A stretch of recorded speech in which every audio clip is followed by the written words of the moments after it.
the way, before JFK got shot, he was fighting AIPAC. They were previously called, I'm blanking on this, it was, you can look it up. And he was literally saying you have to register under the Foreign Act. Is that true? Let's look it up. 1000% true, and you should look it up. We should fact check that live. He was fighting with what is today known as AIPAC. Was renamed AZCPA. I don't know what that stood for. In 1959, AZCPA was renamed AIPAC and American Israel Public Affairs Committee, reflecting a broader membership and mission. Yeah, so JFK told them that they had to register under FARA, American Zionist Council. That's exactly what it was called. It isn't just about having a polite conversation. It's about pulling back the curtains on the lies you've been fed. So the media is not going to tell you what we're maybe going to tell you, at least the woke pagan media. The politicians aren't going to tell you this, who are maybe corrupt or don't have the courage to do it. So the woke propaganda is not going to save you because they're too busy protecting China and Qatar. So they don't want you to hear this. So that's why Talia and I are here. I have a very, very special guest, Talia, joining me. We're going to break down some of the truth and the lies from people like Candace Owens, Theo Vaughn, and other influencers about the Middle East and disinformation that's getting pumped into the United States, and exactly why it's important to you if you are a resident in the West. So stay locked in, buckle up, share the video with a friend, the stream, join us, get involved, ask questions, because what you're about to hear is basically the stuff that the woke pagan media is not going to tell you. So Talia, welcome to the stream. Thank you. Happy to be here. Thanks for having me. Yeah, man. So you've been going pretty viral lately. You know, it's been pretty interesting to see. So tell me a little bit. You're not in Israel anymore, right? You're from Israel, though. I'm from Israel. I'm actually moving to Israel, funny enough, at the end of the year. So super excited about that. But I moved here 8 years ago, currently live in the US. I'm American and I'm Israeli. So definitely have a special place in my heart, both nations. So came here just after my IDF service and started doing videos and talking about Israel just after October 7th, because I was there during October 7th. I was in Israel. So that's kind of how I started and got into things. So you were in the IDF, is that right? Yeah. I was serving in the IDF and the Home Front Command for two and a half years, which was honestly one of the most meaningful things I've ever done in my life.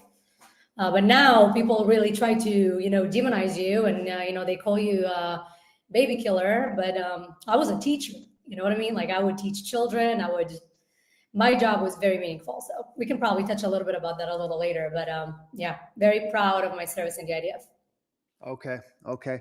So I think you probably know a lot about Candace Owens, and we're about to play a clip here, some video here of Candace Owens with Theo Vaughn. And I would love, you worked in the IDF, you're from Israel, but you're also an American. And I'd love to just see what you think, as we look at this. And I don't know if that, I think Theo Vaughn, ever since he came back from Qatar, I feel like he was. You connect a lot of.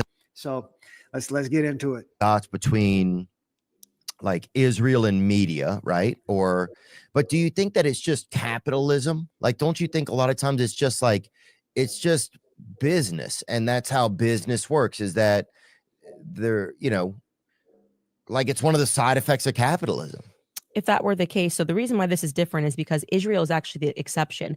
They are the only country that's allowed to lobby Americans. Like, everyone else has to register as a foreign agent under FARA, like with AIPAC or whatever. Yeah, so AIPAC, the backstory, by the way, before JFK got shot, he was fighting AIPAC. They were previously called, I'm blanking on this, it was, you can look it up.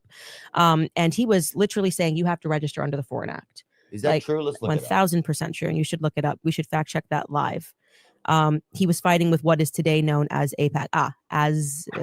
Was renamed AZCPA. I don't know what that stood for. In 1959, AZCPA was renamed AIPAC and American Israel Public Affairs Committee, reflecting a broader membership and mission. Yeah, so JFK told them that they had to register under FARA. And so American Zionist Council, that's exactly what it was called. Okay, American Zionist Council was a pro-Israel lobby in the United States, founded in 1949. It represented 9 nationwide Zionist organizations in matters related. See at the bottom there, in 1962, look at the last paragraph. In 1962, yeah. President John F. Kennedy and his brother Bobby, as a U.S. Attorney General, forced the AZC to register as a foreign agent. In doing so, they were barred from making monetary contributions to U.S. officials. Who was barred? AZC? Yeah, so AIPAC, for lack of a better term. They were. Yeah, so I would love to see what you think about this, Talia. So number one, Theo Vaughn and Candace on here are talking about JFK, and they're saying, this is the claim that they're saying, is that JFK was killed because he fought AIPAC, demanding that they register under FARA, which is the Foreign Agents Registration Act here in the United States. This is essentially classic Jew hate conspiracy. And I'll tell you why, because the facts are exactly the opposite to what they're doing, which is parroting Qatari Russian propaganda verbatim. And the bottom line is that in the early 60s, JFK's Justice Department, he did push an American Zionist Council, AZC, which was an umbrella group, which later was reorganized as AIPAC to register under FARA. That's true. That's true. So this is how propaganda works. They say a kernel of truth and then they lie. So that's true. And there were official letters from the DOJ, but this is a very important thing that obviously they don't know, because they suddenly became, Candace Owens and Theo Vaughn suddenly became this geopolitical expert of Israel and Iran and what the heck is going on over there, is that AIPAC wasn't even formally created until 1963. That the same year JFK was assassinated. And there's zero evidence linking this FARA dispute to his assassination. Every credible federal investigation points to Lee Harvey Oswald, who acted alone. And why is that important? Simple. The Jew haters, the Israel haters that want to break the Israel-United States bond are making this as Jews killed JFK because he opposed Israel and AIPAC. That's just wrong. It's disinformation.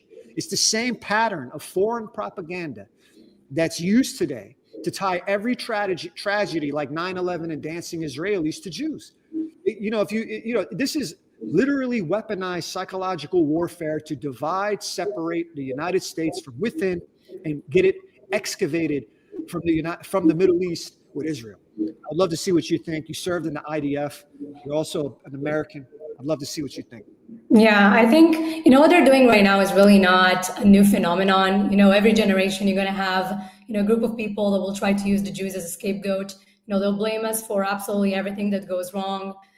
So it's not, am I surprised? No. To be honest with you, probably 2-3 years ago, I really liked Candace Owens. Like, I would watch her videos. I liked some of her stances, but I feel like she definitely, something happened to her. Like, I don't know if she fell on her head. I don't know if she got infected with a viral disease in her brain, but she definitely got into this like choo-choo Jew hating train, which unfortunately we're seeing right now all over. And now, her crowd is kind of getting bigger and bigger because of that. And I think as she, got fired from the Daily Wire, she really just been chasing clout to make sure that she can still make money, and she's doing that using her anti-Semitism, which we always knew that she have. Even when I liked her, I always knew that she always have this kind of hatred for Jews. So honestly, it's obviously terrible. I seeing this is kind of funny because AIPAC, as far as like influence, first of all, it is an American PAC. It's American first. AIPAC, American first. Like, yeah, they definitely advocate for a good relationship and connections with Israel, but it's an American PAC. So I don't understand the issue where they're not even the most influential PACs in America. You have other PACs that, gives billions of dollars every year, more than, AIPAC gave in the 20-30 years. So yeah, it just seems like, again, scapegoating the Jews like they do basically in every generation.